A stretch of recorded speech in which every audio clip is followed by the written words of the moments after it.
रब्बुल इज़्ज़त की दो सलाम नबी मुकर्रम शफ़ी मुअज़्ज़म हादी दो जहां सरवर सल्लल्लाहु हज़ूर सैयदी व मौलाई वाक़ाई व मंजाई अहमद मुंतबा हज़ूर सैयदना मुहम्मद मुस्तफ़ा सल्लल्लाहु तआला अलैहि वसल्लम की बारगाह आलिया में हदिया दुरूद व सलाम अर्ज़ करने के बाद दुआ है अल्लाह रब्बुल इज़्ज़त क़ादिर मुतलक के दरबार में मालिक ताला मेरे दिल दिमाग ज़ुबान और निगाह को नफ्स और शैतान के शर से अपनी कामिल और दायमी पनाह नसीब फरमाए। हर वो कलमा कहने की तौफीक अता फरमाए जिसमें खुद राज़ी हो, उसका हबीब सल्लल्लाहु तआला अलैहि वसल्लम राज़ी हो।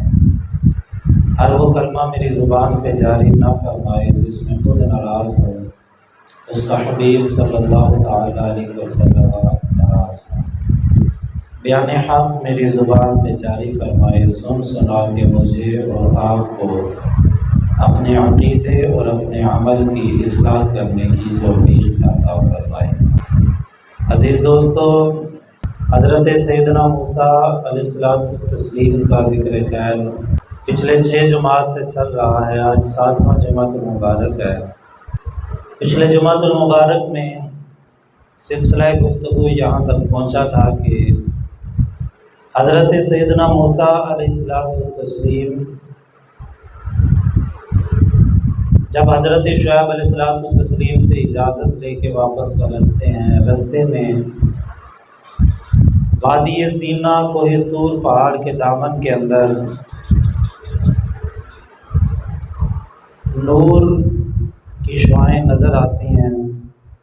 हज़रत मूसा अलैहिस्सलातु तस्लीम उनकी तरफ रवाना होते हैं और वहाँ से अल्लाह ताला हज़रत मूसा अलैहिस्सलातु तस्लीम को हम कलामी का शर्फ अता करता है। और वहीं हुक्म खुदाबंदी होता है, इज़हब इला फ़िरऔन इन्नहु तग़ा, कि फ़िरौन की तरफ जाओ कि वो सरकश हो गया है।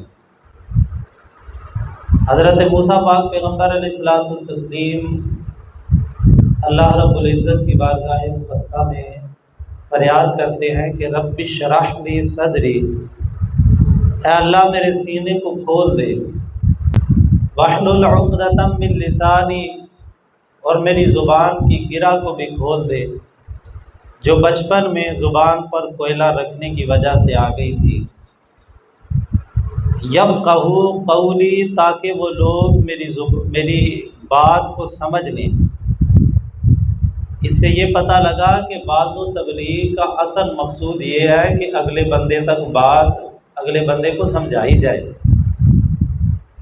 ये ना हो कि 3 घंटे तकरीर सुनी, बाद में पूछा भाई सुनाओ कैसी तकरीर थी, तो अगला बंदा कहे जी मज़ा बड़ा आया है। तो पूछे जी मज़ा तो आया है पर आख्या की है मौलवी साहब ने, जी आख्या जो भी है पर मज़ा बड़ा आया है। ऐसी हालत ना हो। वाज़ो तबलीग का ये मकसद ना सुनने का ये मकसद है, ना ही सुनाने का ये मकसद है। हज़रत मूसा अलैहिस्सलातु तस्लीम दुआ करते हैं कि अल्लाह मेरे सीने को भी कुशादा कर, मेरी ज़ुबान की गिरा को भी खोल दे, यफ़क़हू क़ौली, ताकि मैं उनको अपनी बात समझा सकूँ। मुझे ऐसा फ़हम व फ़रासत और मेरी ज़ुबान को ऐसी फ़साहत व बलागत अता फरमा। और साथ ही ये दुआ की कि वजअलनी वज़ीरम मिन अहली, मेरे घर वालों में से मेरा एक वज़ीर बना दे। वज़ीर कहते हैं ये विज़र से माखूज़ है, जिसका माना है बोझ उठाना। वज़ीर को वज़ीर इस वजह से कहते हैं कि ये बादशाह की ज़िम्मेदारियों का भी बोझ उठाता है और अवाम की ज़िम्मेदारियों का भी बोझ उठाता है। बादशाह और अवाम के दरमियान ये ज़रिया होता है, उधर से ज़िम्मेदारियाँ भी इसके कंधे पे होती हैं और इधर से ज़िम्मेदारियाँ भी इसके कंधे पे होती हैं। हमारे यहाँ तो मामला उलट हो गया है कि वज़ीर की सारी जिम्मेदारियां अवाम ने कंधों पे उठाई होती हैं, उसने अवाम की जिम्मेदारियां क्या खाक उठानी है, उसका सारा खर्चा बेचारी गरीब अवाम उठाती है। वो बुजुर्ग मिसाल देते हैं, वो कहते हैं कि किसी बंदे दी ना मझ दुध नहीं सी देंदी। वो हकीम को गया, उन्हें क्या हकीम साहब मझ दुध नहीं देंदी। हकीम ने क्या किया कि उसको कोई 2-4 दवाइयाँ दी, कहा कि ये जाके भैंस को खिलाओ। उसने खिलाई लेकिन दूध फिर नहीं है। वो आखिर तंग आके 2-4 दिन उसने देखा दूध नहीं मिल रहा। वो किसी दम दरूद वाले के पास गया, कहने लगा कोई झाड़ फूक करो, मझ दूध नहीं देंदी। उसने कोई तवीज़ वगैरह किया, कोई दम दरूद करके दिया, उसने जाके वो भी खिलाया, लेकिन भैंस ने दूध फिर नहीं दिया। फिर कोई टूने शूने वाले के पास गया कि कोई टूना करो, टूने भी किए लेकिन दूध फिर नहीं दिया। आखिर एक सियाने के पास बैठा था, सारा माजरा उसने सुनाया। तो उसने कहा कि ठीक है, तो दवाई भी खवाई, टूना भी कीता, दम दरूद भी कीता, एक गल दस के कट्टा कित्थे बनना है। कहने लगा जी कट्टा तो खुरली दे लागे ही बनना वा, मझ दे लागे। उन्हें क्या फिर दुध तो सारा चुंग जाता, कट्टा तेरे हाथ की आना है।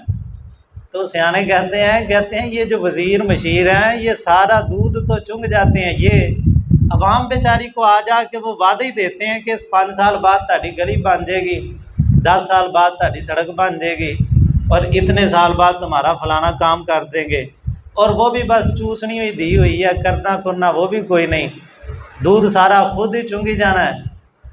कट्टा जो नेड़े बजा है, वज़ीर ख़जाना भी आप ही, सारे मामलात अपने हाथ में है।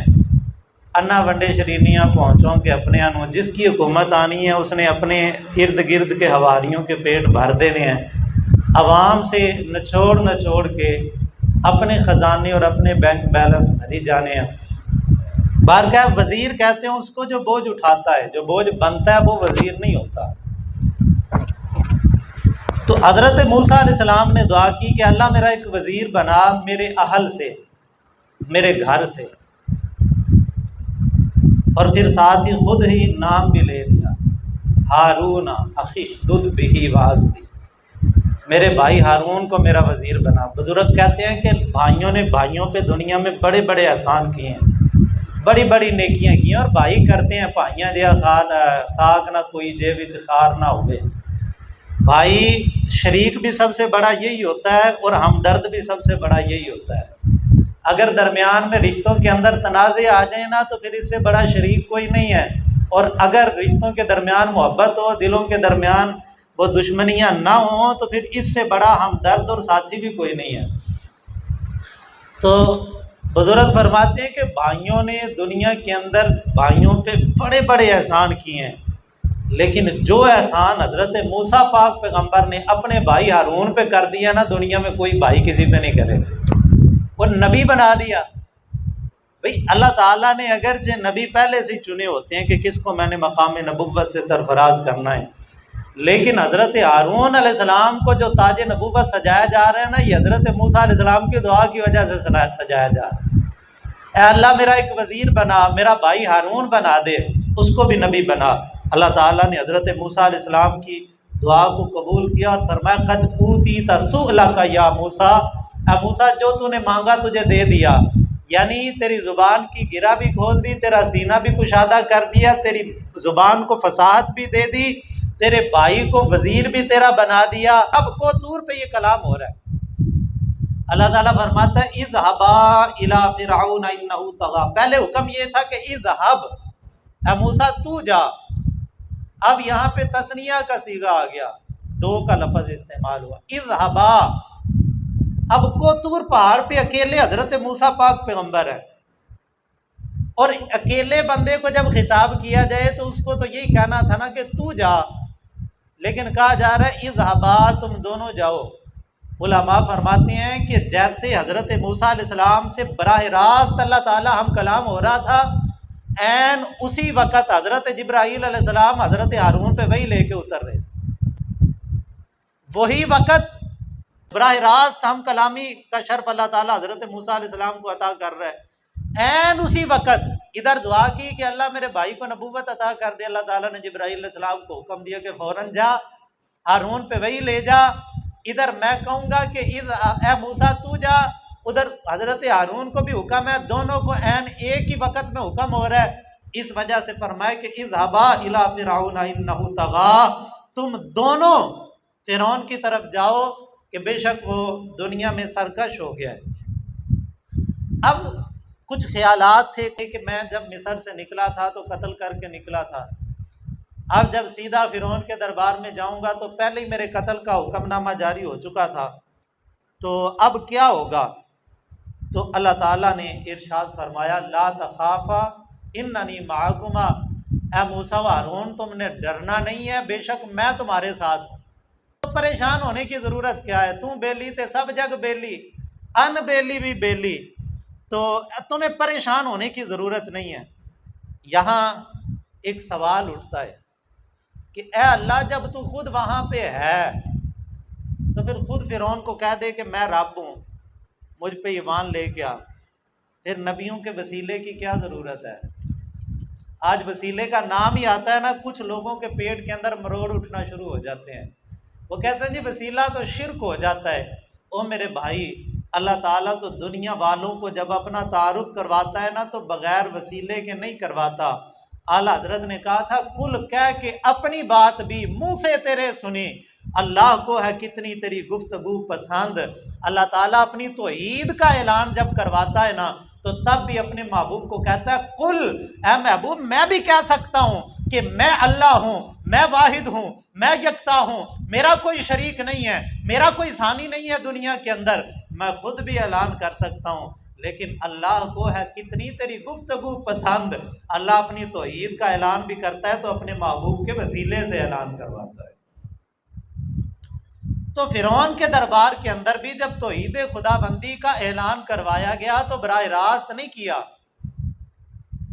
अगरचे अल्लाह ताला फरमाता है इन्ननी माकुमा, ए मूसा हारून मैं भी वहां पे तुम्हारे साथ हूँ, तो ए अल्लाह तू खुद क्यों ऐलान नहीं करता? फरमाया नहीं, नबियों के वसीले से मुझ तक जो भी पहुंचेगा पहुंचेगा, बगैर नबियों के वसीले के खुदा तक पहुंचना किसी के बस की बात नहीं। एक जाने लगा था बगैर वसीले के, वो आगे जाके इसी वाक़े के अंदर आएगा। उसने कहा था ऐ मेरे वजीर हामान, मेरे लिए एक महल बना, पक्की ईंटों का मीनार बना, वर्ल्ड टावर बना, ऊंचा सा महल बना, मीनार बना। तूने करना क्या? उसने कहा मैंने रब के पास जाना है, डायरेक्ट जाना है, नबियों के वसीले के बगैर जाना है। तो बारगाह ये बात तो वहाँ पे अपने मौके पे होगी। तो हज़रत मूसा अलैहिस्सलातु तस्लीम को अल्लाह ताला ने तसल्ली भी दे दी, उनकी दुआओं को भी कबूल कर लिया, असा और यद बैदा के दो मोजज़े भी दे दिए। ये सब कुछ अता करने के बाद अब हुक्म है कि इज़हबा, तुम दोनों अब जाओ। और उलमा फरमाते हैं हज़रत मूसा अलैहिस्सलाम को तूर पहाड़ से नीचे उतरे, वादी सीना से बाहर निकले। अब हालत ये थी, अल्लाह ताला की सिफ़ात की तजल्लियों का मुशाहदा करके आए थे। अब हालत ये थी, बाज़ उलमा ने 40 दिन तक लिखा और बाद में लिखा है कि सारी ज़िंदगी आप अपने चेहरे पे निकाब डाल के रखते थे। बाज़ उलमा ने लिखा है कि 40 दिन निकाब नहीं पलटा, आपने अपने चेहरे को ढाँप के रखा। और वजह ये थी कि हज़रत मूसा अलैहिस्सलातु तस्लीम ने अनवार खुदाबंदी की तजल्लियाँ देखी थी और उनके उस तजल्ली का परतव हज़रत मूसा पाक पैगम्बर अलैहिस्सलातु तस्लीम के चेहरे पे मौजूद था। तो किसी की आँख में ताकत नहीं थी कि हज़रत मूसा अलैहिस्सलातु तस्लीम की चेहरे का दीदार कर सके। आपने चेहरे पे निकाब डाल दिया। जब गए ना अपनी बीवी के पास, जाके सलाम की, उसने कहा मेरे सर के साईं ये चेहरे पे नकाब क्यों उल्टा है? फरमाया तेरी आंख में मुझे देखने की ताकत नहीं है, तू बर्दाश्त नहीं कर सकेगी। उसने कहा दिखाएं तो सही। हज़रत मूसा अलैहिस्सलातु तस्लीम ने जब वो निकाब, और फरमाया कि बस फिर इतना कर, एक आंख पे हाथ रख ले और एक आंख से देख ले। उसने एक आंख पे हाथ रखा। हज़रत मूसा अलैहिस्सलाम ने बस एक लम्हे के लिए निकाब ऊपर करके फ़ौरन नीचे फेंक दिया। बस वो एक तजल्ली का परतो जब हज़रत मूसा अलैहिस्सलाम की बीवी हज़रत बीबी सफूरा रहिमहुल्लाह ताला अलैहा ने देखा तो बर्दाश्त ना कर सकी, आंख अंधी हो गई, आंख की बिनाई खत्म हो गई, निकाब दोबारा पलट दिया। अर्ज की लजपाला दूसरी आंख भी जाती है जाए, जो मजा देखने में आया है वो दोबारा देखने को दिल करता है, दिल करता है फिर देखूं। कहा दूसरी आंख भी चली जाएगी, कहा कोई नहीं, ये एक आंख क्या है, अगर करोड़ों हजारों आंखें हों, मेरे जिस्म का लूलू आंख बन जाए तो मैं इस तजल्ली के परतों को देखने के लिए अपनी हर आंख को कुर्बान करने के लिए तैयार हूँ। तो बार क्या फिर अल्लाह ताला हज़रत मूसा अलैहिस्सलाम ने दुआ की, अल्लाह ताला ने बीबी पाक को दोबारा से आंखें अता फरमा दी। अर्ज करने का मकसद ये है कि हालत ये थी कि आपके चेहरे की तजल्लियों को कोई बर्दाश्त नहीं कर सकता था। अब साथ ही अल्लाह ताला ने एक और हुक्म भी दे दिया, फरमाया फ़क़ूल लहू क़ौलन लय्यिना, फ़िरौन के पास जा रहे हो नरम बात करना, सख्ती से बात न करना। इमाम फ़खरुद्दीन राज़ी रहमतुल्लाह अलैह फरमाते हैं, यार अल्लाह ताला कितना करीम है, कितना करीम है कि फ़िरौन जैसे बदबख्त के पास भी तबलीग के लिए जब भेजता है तो उस वक़्त भी हज़रत मूसा अलैहिस्सलाम जैसे जलाली नबी को अल्लाह ताला कहता है, वो जितने भी सख्त जुमले बोल लेना, ऐ मेरे पैगम्बर तूने नरमी इख्तियार करनी, क़ौलन लय्यिना, नरम लहजे के साथ उसको तबलीग तुमने करनी है। अब हुक्म था इन फ़कीरों दरवेशों को कि तुमने बादशाह से जाके टकराना है, टकराना ही था ना। सारी ताकतें, सारे इख्तियार, सारे मालो दौलत, सारे महल्लात, सारी फौज एक तरफ थी और दूसरी तरफ दो फ़कीर थे, दो दरवेश थे, दो अल्लाह ताला के नबी थे जिनके पास माली असबाब भी मौजूद नहीं थे, क्योंकि अल्लाह ताला अपने बंदे जो तैयार करता है ना, उनका काम दीन हक का के गलबे की कोशिश करना होता है और बातिल से टकराना होता है। और वो दरवेश, वो फ़कीर जो फ़कीरी का लिबादा ओढ़ के बैठा हो और बातिल परस्त के साथ यारियां लगा के बैठा हो, वो फ़कीर दरवेश झूठा है। क्योंकि देखें ना, हक और बातिल की टक्कर उसी दिन हो गई थी जिस दिन अल्लाह ताला ने हज़रत आदम अलैहिस्सलाम को सजदा करने का हुक्म दिया था। एक अकड़ के खड़ा हो गया, उसने कहा मैंने नहीं करना, अल्लाह ताला ने फरमाया मरदूद हो गया, निकल जाओ। उसने कहा फिर सारी क़यामत तलक तेरी मखलूक को गुमराह करता रहूँगा। और ये बात भी याद रखे, बातिल जितना भी अरूज पाले, जितना भी अरूज पाले, जब हक आएगा तो हक अव्वल तो बातिल के सामने डटेगा, और जब डट जाएगा, डटना इनका काम है, गलबा देना खुदा का काम है। उल जाल हक व ज़हक़ल बातिल, जब हक आता है फिर बातिल मिट ही जाता है। अल्लामा इकबाल फरमाते हैं, वो नबुव्वत है मुसलमान के लिए बरगे हशीश, जिस नबुव्वत में ना हो कुव्वत व शौकत का प्याम। ये शेर अल्लामा इकबाल ने उस वक़्त कहा था जब ये कादियान के काने ने नबुव्वत का ऐलान किया और कहने लगा मैं भी नबी हूँ, और फिर साथ ही उसने ये ऐलान कर दिया कि मैं ना जिहाद को मनसूख करने आया।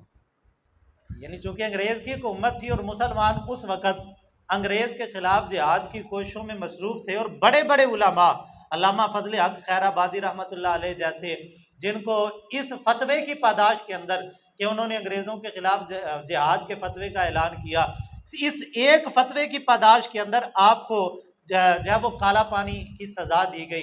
अर्ज़ मैं ये कर रहा हूँ कि ये मिर्ज़ा खाना आया, इसने आते ही जिहाद की मनसूखी का ऐलान किया। उसने कहा भी अब जिहाद ख़त्म हो गया, लिहाजा अब किसी किस्म के जिहाद की ज़रूरत नहीं है। और अल्लामा इकबाल रहमतुल्लाह अलैह ने उस वक़्त ये शेर कहा, आप फरमाने लगे वो नबुव्वत है मुसलमान के लिए बरगे हशीश, हशीश कहते हैं भांग को। अल्लामा इकबाल फरमाते हैं कि ये नबुव्वत कैसी है जो कौम को भांग पिला के सुला रही है। भाई नबी तो सोई हुई कौम को बेदार करता है, और जो नबियों के जान नशीन होते हैं, जो मुजद्दद होता है हर सदी का, और जो अपने अपने दौर के इमाम बरहक होते हैं, जो उलमा होते हैं, जो औलिया होते हैं, उनकी जिम्मेदारी और ड्यूटी ये होती है कि वो सोई हुई कौम को बेदार करते हैं। आला हजरत ने भी तो यही किया था ना, सोना जंगल रात अंधेरी, छाई बदली काली है, सोने वालों जागते रहियो, चोरों की रखवाली है। हर वली, हर मुजद्दद, हर इमाम वक्त वो अपने अपने दौर के अंदर सोई हुई कौम को बेदार करने की कोशिशें करता है। अल्लामा इकबाल फरमाने लगे ये कैसा नबी है जो कहता है मैं नबी हूँ, और जो जाग रही कौम है जो कौम बेदार हो रही है अंग्रेज के खिलाफ उठने के लिए, उनको भांग पिला के सुलाने की बात करता है। फरमाते हैं जिस नबुव्वत में ना हो कुव्वत और शौकत का प्याम, वो नबुव्वत है मुसलमान के लिए बरगे हशीश, वो भांग का प्याला है, वो नबुव्वत नहीं है जिसमें कुव्वत और शौकत और ताकत का पैगाम ना हो। क्योंकि नबी यही जिम्मेदारियां लेके आते हैं। वो वक़्त के फ़िरौन, वक़्त की अबू जहल और वक़्त की बड़ी बड़ी सुपर पावर ताकतों के सामने सीना सफर होने की बात करते हैं। भाई मेरे मुस्तफ़ा करीम अलैहिस्सलाम ने जिस दौर के अंदर ऐलान नबुव्वत किया, क्या हालात थे। बिलाल हबशी जैसे गुलाम थे जो गरीब थे, जो सरदार भी अगर कलमा पढ़ते थे उन पे भी जुल्म सितम के पहाड़ तोड़े जाते थे। कलमा पढ़ना वो गोया के पुल सिरात पे चलना था, वो बड़ा कठिन मरहला था। एन उस दौर के अंदर गरीबी के अय्याम, फाका कशी के हालत ये थी, जो मुसलमान कलमा पढ़ता था जिसम ढांपने के लिए कपड़े भी पूरे मुयस्सर नहीं होते थे।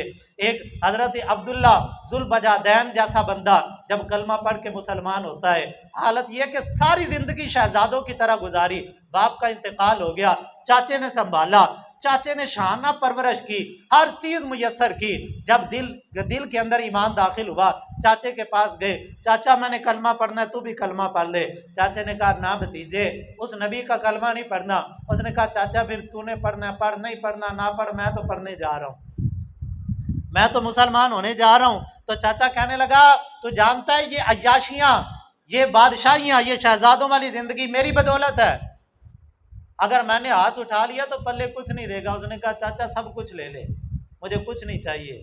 तो चाचे ने कहा अच्छा ठीक है फिर सब कुछ मेरा, तू जा। वापस पलटने लगे तो चाचे ने पीछे से आवाज दी, उसने कहा जो जिस्म पे कपड़े पहनेंगे भी मेरे हैं। अपनी अम्मा के पास गए, अम्मा जिस दिन मैं पैदा हुआ था नंगा पैदा हुआ था, तूने उस दिन भी मुझे कपड़ा दिया, आज भी मैं बेलिबास हो गया, मुझे कपड़े दे दे। वालदा ने जब वो कपड़े दिए और एक कंबल दिया, कंबल के आपने दो टुकड़े किए, एक टुकड़ा नीचे तहबंद के तौर पे बांधा, दूसरा टुकड़ा ऊपर लिया और जिस्म का लिबास उतार के चाचे के मुंह पे मारा। सीधे मस्जिद नबी में गए, फजर की नमाज का वक़्त था। मेरे करीम आका सल्लल्लाहु अलैहि वसल्लम ने नमाज की तकमील के बाद जब चारों तरफ नज़र दौड़ाई, नया बंदा आके बैठा हुआ है। फरमाया तू कौन है, किधर आया है, करीब आना। करीब हुए, पहली सफ के अंदर आ गया। हुजूर ने फरमाया और करीब आ जा, और करीब आ गए, घुटनों से घुटने मस हो गए। कुर्बान जाएं उस बंदे के मुकद्दरों पे कि जिसके जिस्म को मुस्तफ़ा करीम अलैहिस्सलाम के जिस्म अक़दस का लमस मिल रहा है। हजूर के जिस्म अक़दस के साथ जिस्म मस हो गया। मेरे मुस्तफ़ा करीम ने फरमाया तेरा नाम क्या है। अर्ज की अब्दे उज़ा नाम है। अब्दे उज़ा नाम था, बुत के नाम पे अब्दे उज़ा नाम है। हजूर ने फरमाया नहीं तेरा नाम तो अब्दुल्ला है। तो कहा ये हालत क्या है। अर्ज की हजूर ये हालत थी, अब ये दो कंबल ओढ़ के आए। हजूर ने फरमाया जुल्बजादैन है तू, दो कंबलों वाला है। हजूर ने लकब भी दे दिया, जैसे मौला अली को दिया था ना अबू तुराब का लकब, ऐसे हजरत अब्दुल्ला को जुल्बजादैन दो कंबलों वाले का लकब दे दिया। और फरमाया मेरे मुस्तफ़ा ने फरमाया यहाँ तो गरीबी है, यहाँ तो फाका कशियाँ हैं, यहाँ तो अबू हुरैरा जैसा बंदा हफ्ता हफ्ता भूखा रहता है, यहाँ तो गरीबी है, तू किधर आ गया, तू शहजादा है, ये बर्दाश्त नहीं कर सकेगा। अर्ज की लजपाला कलमा तो पढ़ाओ, गुलामी का शर्फ तो अता करे, फिर देखे कि बंदा गुलामी कैसे करता है, फिर देखना मैं हजूर गुलामी करता कैसे हूँ। फिर गुलामी का हक अदा किया। तो मैं अर्ज ये कर रहा हूँ कि गरीबी के अय्याम, फाका कशियाँ हैं, मुफलसियाँ हैं, नादारियाँ हैं। खंदक का मौका था, पेट पे पत्थर बांधे हुए हैं। नबी पाक सल्लल्लाहु अलैहि वसल्लम एक खंदक खोदते खोदते एक चट्टान आ गई, साहबा से नहीं टूटी, हजूर की बारगाह में आए, लजपाला चट्टान ने टूट रही, हजूर ने फुहाड़ा हाथ में पकड़ा, जाके उस चट्टान पे ज़रब लगाई। पहली ज़रब लगी, एक नूर की शुआ बुलंद हुई। नबी पाक सल्लल्लाहु अलैहि वसल्लम ने अल्लाह ताला के नाम की तकबीर बुलंद की और अल्लाह ताला की हम्दो सना की। दूसरी दफ़ा ज़रब लगाई, फिर तकबीर बुलंद की, तीसरी दफ़ा ज़रब लगाई, फिर तकबीर बुलंद की। अर्ज़ की लजपाला अल्लाह आपको हमेशा मुस्कुराता रखे, ये तकबीर बुलंद करने का सबब क्या है और ये जो शुआ निकली थी ये क्या थी। मेरे मुस्तफ़ा करीम अलैहिस्सलाम ने फरमाया जब पहली ज़रब लगाई तो अल्लाह रब्बुल इज़्ज़त ने मुझे रूम के महल दिखा दिए, मैंने मदीने में खड़े होके रूम के महल देखे और रब्बे कुद्दूस ने फरमाया हबीब प्यारे ये रूम के सारे खजानों की चाबियां तुझे दे दी। दूसरी ज़रब पे ईरान के खजानों की चाबियां मिल गई। मुनाफिक जो साथ खड़े हुए थे ना वो कहने लगे देखो अजीब बात है, पेट पे पत्थर है, बाहर निकल के जंग कर नहीं सकते, अंदर रह के दिफाई जंग कर रहे हैं और बात रोम जैसी सुपर पावर से टकराने की करते हैं। मैं अर्ज ये कर रहा हूं जो नबी होते हैं ना उनकी जिम्मेदारियां बरगे हशीश पिला के, भंग पिला के कौम को सुलाना नहीं होती। मेरे मुस्तफ़ा करीम अलैहिस्सलाम ने आज खुद मैदान जिहाद के अंदर उतर के कायनात को बताया है कि नबी बातिल से टकराने के लिए पैदा होते हैं। मुजद्दिद हज़रत शेख मुजद्दिद अल-फ़सानी रहमतुल्लाह अलैह ने अकबर बादशाह से टकरा के कायनात वालों को बताया है कि जो मुजद्दिद दौर का होता है वो जो है वो बातिल से टकराने के लिए आता है। जो नबियों का गुलाम होता है वो भी बातिल से टकराता है। जो अंबिया होते हैं वो भी बादशाहों से और बातिल परस्त कुव्वतों से टकराने के लिए पैदा होते हैं। तो अल्लामा इकबाल ने इस चीज़ की जो है वो नफ़ी फरमाई। अब हज़रत मूसा अलैहिस्सलाम को नबूवत मिल गई, फरमाया कि अपने भाई को साथ लो, फिरौन के दरबार के अंदर जाओ। अल्लाह ताला ने मौजज़ात भी दिए, दुआएं भी कबूल फरमाई। हज़रत हारून अलैहिस्सलाम को नबूवत भी दे दी, इमदाद खुदाबंदी भी मिली, वादा भी हो गया कि अल्लाह तुम्हें गालिब करेगा, साथ तसल्ली भी दे दी, इन्ननी माअकुमा, परेशान होने की ज़रूरत नहीं है, मैं तुम दोनों के साथ हूँ। अब हज़रत मूसा अलैहिस्सलातु तस्लीम को तूर से वापस अपने घर मिस्र की तरफ रवाना होते हैं। शाम का वक़्त है, हज़रत हारून अलैहिस्सलाम अपने घर में बैठ के शाम का खाना तनावुल फरमा रहे हैं। अचानक दरवाजे पे दस्तक होती है, हज़रत मूसा अलैहिस्सलातु तस्लीम दस्तक देते हैं, हज़रत हारून अलैहिस्सलाम बाहर निकलते हैं, हज़रत मूसा अलैहिस्सलाम को देख के पहचानते हैं, सीने से लगाते हैं। दोनों भाई कुछ देर के लिए एक दूसरे के गले मिल के अपना सीना ठंडा करते हैं और फिर हज़रत मूसा अलैहिस्सलाम को लेके अंदर जाते हैं। दोनों भाई दस्तरखान पे बैठते हैं, वालदा माजिदा भी मौजूद हैं। तो सबसे पहली बात जो हज़रत मूसा अलैहिस्सलाम ने हज़रत हारून अलैहिस्सलाम को की, वो फरमाने लगे कि हारून तैयारी कर ले, सुबह फिरौन के दरबार में जाना है। बस अब देर किसी चीज़ का नहीं है, अब सुबह उठते ही फिरौन के दरबार में निकल जाना है। अब अगले दिन सुबह हुई, हज़रत मूसा अलैहिस्सलाम और हज़रत हारून अलैहिस्सलाम दोनों भाइयों ने एक दूसरे का बाजू पकड़ा, फिरौन के महल के सामने खड़े हो गए। मुख्तलिफ रवायात हैं, बाद उलमा ने लिखा कि जाती 2-4 दिन बाद इजाज़त मिल गई, बाद ने लिखा 2 साल तक इजाज़त नहीं मिली, क्योंकि फिरौन के दरवाजे एक तो खुलते बड़ी देर से थे, जैसे आज के फिरौनों के दरवाजे बड़ी देर से खुलते हैं। दफ्तरों के औकात के वक़्त ऐसे होते हैं, भाई साइल अगर वो बेचारा आधी रात को परेशान हो गया, उसको ज़रूरत पड़ गई है। हज़रत सैयदना फ़ारूक आज़म रज़ी अल्लाह तआला अन्हु के दौर में आपको शिकायत मिली कि आपने मिस्र में जो गवर्नर भेजा है ना, वो तुर्की घोड़े पे सवार होता है और उस घोड़े के ऊपर जो पोशाक है ना वो बड़ी आला किस्म की है। और उस गवर्नर ने अपने घर के सामने ना एक दालान बना लिया है और उससे आगे एक दरवाज़ा बना लिया है और वहाँ पे उसने अपना नौकर खड़ा कर दिया है। हज़रत फ़ारूक आज़म रज़ी अल्लाह तआला अन्हु को खबर मिली, आज के दिन थे, गवर्नर सारे इकट्ठे हुए थे। हज़रत फ़ारूक आज़म ने फरमाया, गवर्नर साहब ज़रा उठ के खड़े हो जाए ना, भाई ये कोई यहाँ के गवर्नर तो नहीं है जिनसे पूछ कोई नहीं सकता। वो हज़रत फ़ारूक आज़म के गवर्नर थे और वो गवर्नर कोई छोटी सल्तनत के गवर्नर नहीं थे, पूरे मिस्र का एक बंदा गवर्नर था। हज़रत फ़ारूक आज़म ने फरमाया ज़रा उठ के खड़ा होना, उठ के खड़े हो गए। फरमाया क्या बात है, तेरी शिकायत आई है। अर्ज़ की लजपाला, वहाँ पे तो आम बंदा जिसके पास 4 पैसे हों वो भी तुर्की घोड़ा इस्तेमाल करता है, यानी हर बंदे के पास जो है वो करोला गाड़ी है, एक्सेल आई इस्तेमाल करता है।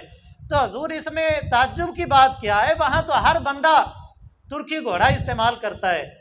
और वहाँ पे आम लोगों ने जिनके पास 4 पैसे होते हैं उन्होंने अपने घरों के बाहर दालान बनाए हुए हैं और उनके घर के बाहर एक पहरेदार या मुलाजम या दरबान खड़ा होता है। तो हज़रत फ़ारूक आज़म रज़ी अल्लाह तआला अन्हु जलाल के अंदर आ गए, फरमाया कि हमने कलमा रसूलुल्लाह का इसलिए नहीं पढ़ा कि जिस इलाके में जाएं उस इलाके वालों का रंग अपने ऊपर चढ़ा लें। फरमाया नहीं, मोहम्मद मुस्तफ़ा का गुलाम वो है, वो जहाँ जाएगा वहाँ मोहम्मदी रंग चढ़ाएगा। हमने लोगों का रंग कबूल नहीं करना, हमने दीन का रंग लोगों पे चढ़ाना है। सूफिया फरमाता है लैसल बव्वाब अला बाबिल फ़कीर, फ़कीरों के दरवाज़ों पे दरबान नहीं हुआ करते, ये फिरौनों के दरवाज़ों पे होते हैं। और यहाँ पे ना हालात बड़े अजीब हैं।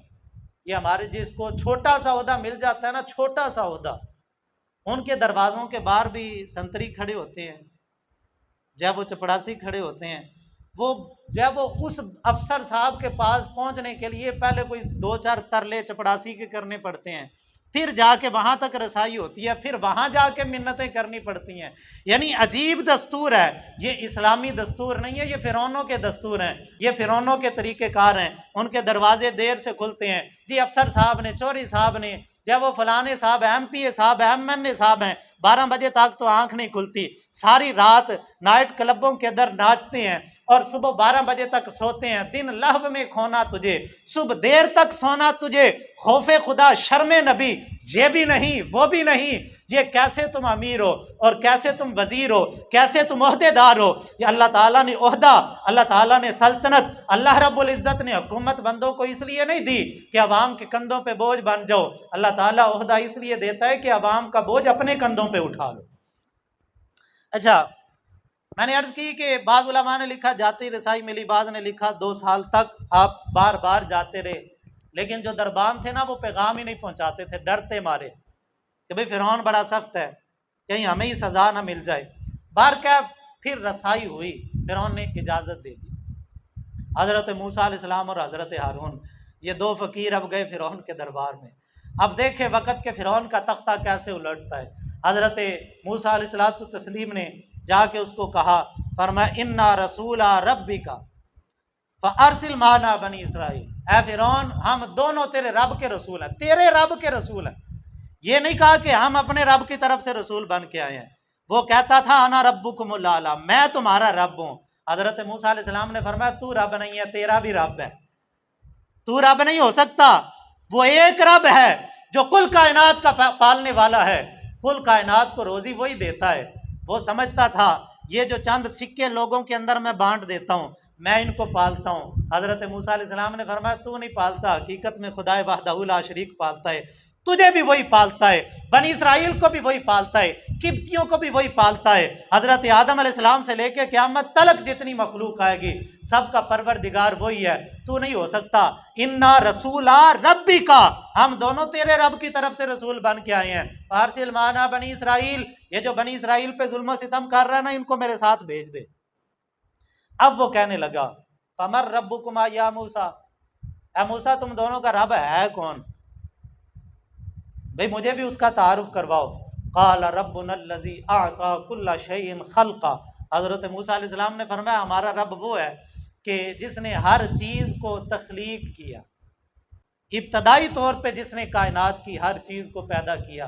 भाई पैदा होने के बाद उसकी मिसल मखलूक चीज़ को पैदा कर लेना, किसी चीज़ की मिसल कोई नई चीज़ पैदा कर लेना, ये कमाल नहीं होता। अगरचे अल्लाह ताला की मखलूक़ात जैसी मखलूक भी अल्लाह ताला ने ऐलान किया था ना, और मक्खी बना के दिखाओ, बड़ी मखलूक तो बड़ी दूर की बात है, तुम तो मक्खी नहीं बना सकते, तुम मेरी मक्खी की मिसल मखलूक तख्लीक नहीं कर सकते, बड़ी मखलूक की तो बड़ी शान है।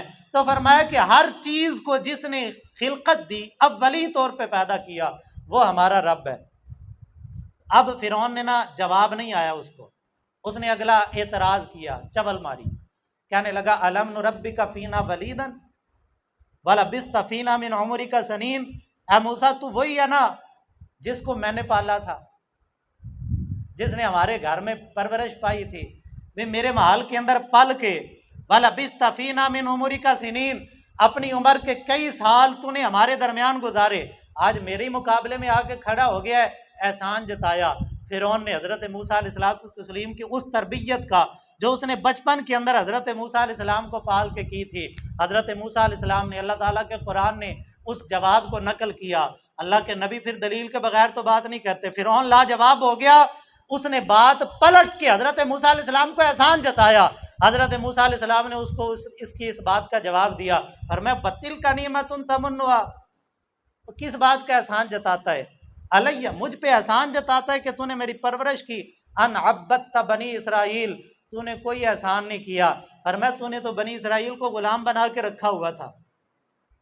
भाई देखे ना, बनी इसराइल से इतने अरसे से वो सारे काम करवाता था, उजरत बड़ी थोड़ी सी देता था, जैसे हमारे आज का सरमायादार तबका करता है, काम ज़्यादा लेते हैं, उजरत थोड़ी देते हैं, साल बाद कुरानदाजी करते हैं, उम्रे के टिकट निकालते हैं, नेक बनने की कोशिश करते हैं, देखो जी असा उम्रे के टिकट कड्डे ने, और भाई मानो इन्हीं का खून नचोड़ के, इन्हीं के ऊपर लगा के अपनी तरफ से नेक बनने की कोशिश करते हो, साल बाद मिलाद की महफिल सजा के गरीबों पे रोब जमाते हैं, देखो जी असी कितने नेक हाँ, असी मिलाद की महफिल भी सजा ली।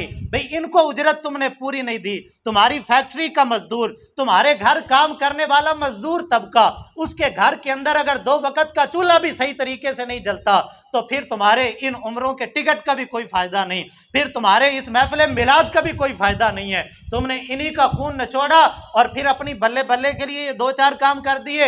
हज़रत मूसा अलैहिस्सलातु तस्लीम ने मुंह तोड़ जवाब दिया, फरमाया कि अन अब्बत्ता बनी इसराइल को तूने गुलाम बनाया, और जो जिसका गुलाम होता है ना, उसके मालिक पे, जिसका वो नौकर होता है, उस पे जिम्मेदारी होती है कि वो उसकी खर्चे की, उसकी परवरिश की, उसकी रोज़ी रोटी की जिम्मेदारी उसी के सर पे होती है। तो हज़रत मूसा अलैहिस्सलाम ने फरमाया तूने एहसान क्या किया है, पूरी बनी इसराइल 6 लाख कौम को तूने मजदूर अपना बनाया हुआ है और उनको उजरत बिल्कुल थोड़ी सी देता है, उनके घर में चूल्हा भी सही तरीके से नहीं जलता। इतने काम करवाने के बाद अगर उस कौम का एक बच्चा तूने पाल लिया है, बड़ा एहसान किया है।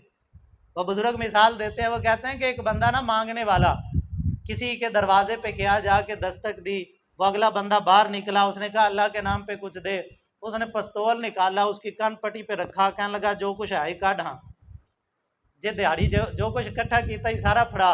उसने जो कुछ जेबों में था सारा उसके हाथ पे रखा, सब कुछ अपनी जेब में डालने के बाद उसी में से 1 रुपया निकाला, कहने लगा अल्लाह फकीरा फट जा। तो वो कहने लगा कि चोरी साहब एक ही है, वो कहने लगा हुण साडे बूहे ते आया कोई खाली ते ना जाए, साडे बूहे ते आया कोई खाली ते ना जाए। यही तो हमारा सियासतदान तबका हमारे साथ करता है, ये टैक्स के नाम पे हमारा खून निचोड़ते हैं। दूर की बात ना करें, ये बिजली का बिल ले लें। ये 2-4 दिन पहले मैं एक वीडियो देख रहा था, एक नौजवान ने 1000 रुपया खर्चा और 1000 रुपये में से उसने टैक्स निकाला, तो वो बता रहा था कि इस 1000 में से 490 या 460 रुपये हमने गवर्नमेंट को टैक्स दिया। यानी 1000 की मैंने अपनी ज़रूरत की साबुन, कपड़ा, ये रोटी वगैरह इनके लिए मैंने ख़रीदारी की, 1000 में से आधी कीमत तो गवर्नमेंट के खाते में चली गई। और वो गवर्नमेंट अगर जो है वो 10 साल बाद 20 साल बाद साडा कोई मुंडा नौकरी लगा दे, भाई कोई MP MN हमारा कोई बच्चा नौकरी पे लगवा देना, सारी जिंदगी एहसान नहीं उतरता। असा ताडा मुंडा नौकरी लवाया, तुही वोट फिर भी किसी और न दो। भाई वो एक गली किसी की बना दें, बिजली का मीटर लगवा दें, गैस का मीटर लगवा दें, सारी जिंदगी एहसान जताते हैं असा ताडे ते नेकी की थी। ये फिरौन वाले काम है। वतिल का नेमतुन तमन्नुहा अलैया नब्बता बनी इसराइल, और पूरी कौम का खून निचोड़ के एक सड़क बना के, एक गली बना के, एक नाली बना के एहसान जता रहे हो। और हमारे तो वो भी नहीं करते। 5 साल वादा करते हैं भी साड़ी हुकूमत आएगी तो करांगे, आ जाती है फिर 5 साल लारे लगाते हैं जी हुण हालात ठीक नहीं, हालात ठीक होंगे तो फिर करांगे। सारा फंड अपनी जेबों के अंदर डाल के बैरून मुल्क अपनी प्रॉपर्टियां बनाते हैं, और जब 5 साल अपनी हुकूमत के पूरे हो जाते हैं तो कहते हैं जी असी तो बड़े खसारे च वक्त कढ़िया है। भाई ये जब वो ये रोना धोना आवाम के लिए और अपने लिए सारा, वही वो जो मिसाल है ना कि दूध तो सारा कट्टा चुंग गया, भाई दूध सारा तो छुंग गए ये लोग, हमारे पल्ले सिर्फ ये लारा और यही चीज़ें रह गई। तो बार क्या फरमाया हज़रत मूसा अलैहिस्सलाम ने ना उसको मुंह तोड़ जवाब दिया, फरमाया अनबत्ता बनी इसराइल, पूरी कौम को गुलाम बना के अब मुझ पे एहसान जताता है कि तूने बड़ा मुझे पाल के बड़ी नेकी की है, हालांकि तूने नेकी नहीं की, मुझे दूध मेरी अम्मा ने पिलाया है। मैंने दूध तो तेरी बुलाई हुई किसी दाई का नहीं था पिया, मैंने तो अपनी अम्मा का दूध पिया था। तूने नेकी क्या की है मुझ पे। और फिर हज़रत मूसा अलैहिस्सलाम अब ना मुनाजरा शुरू हो गया फिरौन से। हज़रत मूसा अलैहिस्सलाम ने जब ये बात की तो काला फ़िरऔन वमा रब्बुल आलमीन, फिरौन कहने लगा मूसा तेरा रब कौन है। काला रब्बुस समावाति वल अर्दि वमा बैनहुमा इन कुंतुम मूक़िनीन, फरमाया कि जो ज़मीन व आसमान और जो कुछ इनके दरमियान है हर चीज़ का रब है ना, वही हमारा रब है, जिसने इनको पैदा किया ना वही हमारा। अब फिरौन के नज़रिए के अंदर ज़मीन व आसमान कदीम थे, उनके अकायद ये थे कि ज़मीन व आसमान अज़ली हैं, उनको किसी ने नहीं बनाया। और वो इस अकीदे के मुताबिक ना अपने दरबारियों को देख के कहने लगा लिमन हौलाहू, जो खुशामदी टोला बैठा हुआ था ना, ये आज भी किसी MP MNA के डेरे पे चले जाए ना तो वहाँ पे ये खुशामदी टोला होता है। इनका दीन, इनका ईमान, इनका मज़हब, इनका सब कुछ पैसा होता है और अपने मालिक को राज़ी करना होता है, और इन जी साथ ही इनका मज़हब और इनका दीन होता है। और सियाने कहते हैं ऐसे दरबारी बंदे से तो कुत्ता ही अच्छा होता है।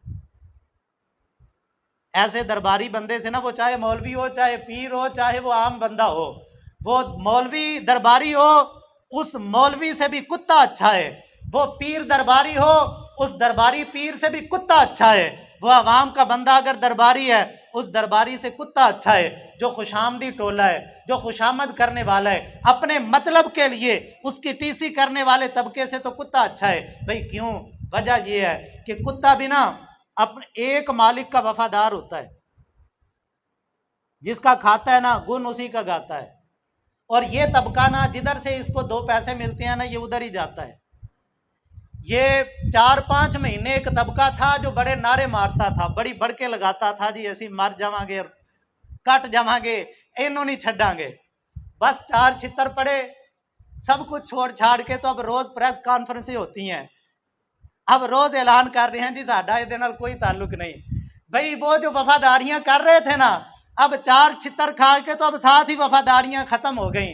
इसी वजह से तो सियाने कहते हैं ऐसे दरबारी से तो कुत्ता अच्छा है, जो एक का होके रहता है, जिसका खाता है उसी के गुण गाता है, उसी की खातिर मरता है, उसी की खातिर करता है। वो एक बंदा ना, एक फकीर गुजर रहा था, पाँव में जूती नहीं थी, जिस्म का लिबास फटा हुआ था और कई दिन का फाका था।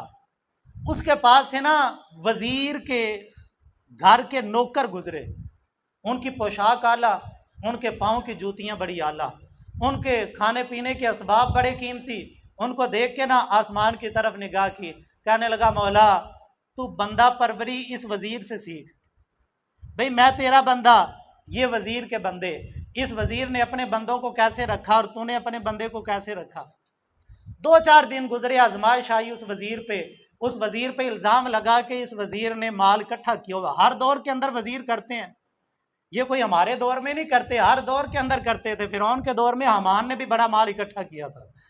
अब वो इल्ज़ाम लगा कि वजीर ने माल इकट्ठा कर लिया, और जो ख़ास बंदे होते हैं उनको पता तो होता है। अब उस वजीर के नौकरों को पता था माल किधर है, सारे ही पकड़े गए। बादशाह ने बड़ी छितर परेड की, बड़ा मारा, जिस्म की चमड़ियां उधड़ गई। 4 दिन के बाद ना वही, जब उन्होंने जुबान ना खोली, उसने कहा झूठा इल्ज़ाम है, उसने छोड़ दिया। जब जेल से निकले, वही फकीर गुजर रहा था और वो जेल से निकल रहे थे, पूरा जिस्म लहूलुहान था। अब हाथ पे गैबी से आवाज़ आई, तूने हमें ताना दिया था क्या मालिक बंदा परवरी इस वजीर से सीख। अब हम तुझे कहते हैं तू बंदा बनना भी तो सीख, कि भाई इन पे तकलीफ आई, मुसीबत आई, तुझे 2 दिन का फाका आ गया, तूने गिला करना शुरू कर दिया। उन्होंने इतनी मार खाई है, अपने मालिक के खिलाफ जुबान नहीं खोली। तो ये कैसी वफादारी हुई? फिर ऐसे वफादार से तो कुत्ता ही अच्छा है ना, जो एक दर का होके रहता है और जो दुश्मन पे कभी ना कभी तो गैरत खा ही जाता है। तो ऐसे वफादार, ऐसे दरबारी लोगों से, जिनका मजहब रोटी हो, जिनका मजहब इक्तदार हो, जिनका मजहब फ़कत खुशामद हो, ऐसे दरबारी लोगों से कुत्ते अच्छे होते हैं। और वो फिरौन के दरबार में ना 500 खुशामदी टोला था, जरक बरक लिबास, बड़ी आला कीमती उनकी प्राडो जो है वो, जो ऐसे आज के दौर में जो इनके हालात होते हैं, पेंट कोट बड़ा अच्छा कीमती, अपने गुमान के अंदर समझते हैं जी हम मुआशरे का बड़ा आला तरीन तबका है। ये फिरौन के दरबार के वो दरबारी हैं, ये इनकी हालत वही है जो फिरौन के दरबार के अंदर बैठने वाले उन दरबारियों की थी। काला लिमन हौलहू अला तस्तमिऊन, फिरौन अपने दरबारियों को कहने लगा सुन दे हो की कहते ने, भाई मूसा और हारून कह रहे हैं जी मेरे अलावा भी कोई रब है। तो वो सारे ही हंसने लगे, हजरत मूसा और हारून का मजाक उड़ाने लगे।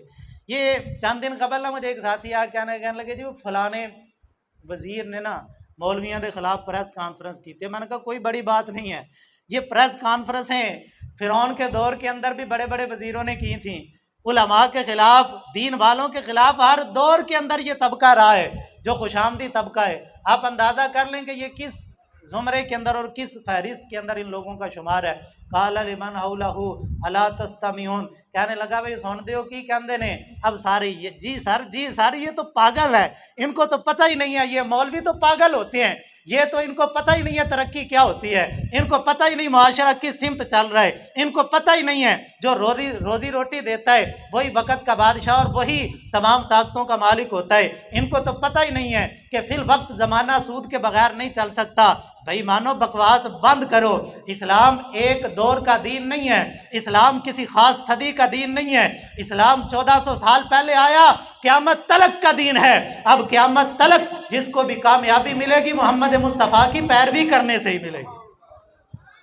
इससे हट के कोई कुत्ता कमीना उठ के कहे कि भाई हम फलाने रास्ते से चल के कामयाबी हासिल करेंगे, वो कुत्ता बकवास करता है, वो भौंकता है, वो इस्लाम के खिलाफ डायरेक्ट बकवास नहीं कर सकता। वो मौलवियों को आड़ बना के, दीन वालों को आड़ बना के दीन के खिलाफ भौंकने की बात करता है। ये काम फिरौन के दरबारियों ने किए। वक़ाल फ़िरऔन या अय्युहल मलअ मा अलिमतु लकुम मिन इलाहिन गैरी। फिरौन अपने दरबारियों को कहने लगा मेरे अलावा कोई रब है? कहने लगे नहीं सर।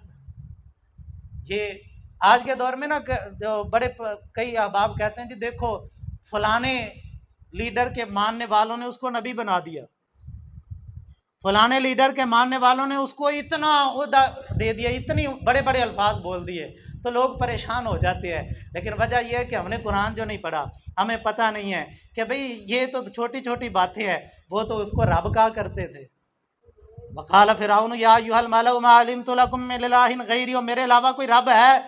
500 बंदा बैठा हुआ है, एक ने भी नहीं कहा।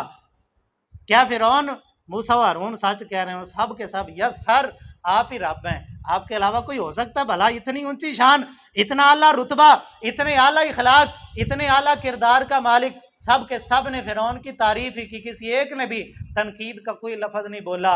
वो सारा खुशामदी टोला था।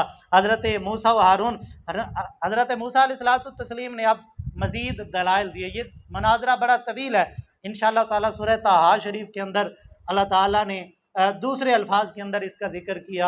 सूरह ताहा, सूरह कसस, सूरह शुआरा, इन सूरतों के अंदर अल्लाह ताला ने बड़ी तफसील के साथ इन वाक़यात और किस्सों को बयान किया। अगर ज़िंदगी रही अगले जुमातुल मुबारक में मज़ीद इस पर गुफ्तगू होगी। अल्लाह रब्बुल इज़्ज़त मुस्तफ़ा करीम अलैहिस्सलातु तस्लीम की ज़ुल्फ़ अंबरीन का सदका हम सब को अपने अक़ीदे और अपने अमल की इस्लाह की तौफ़ीक़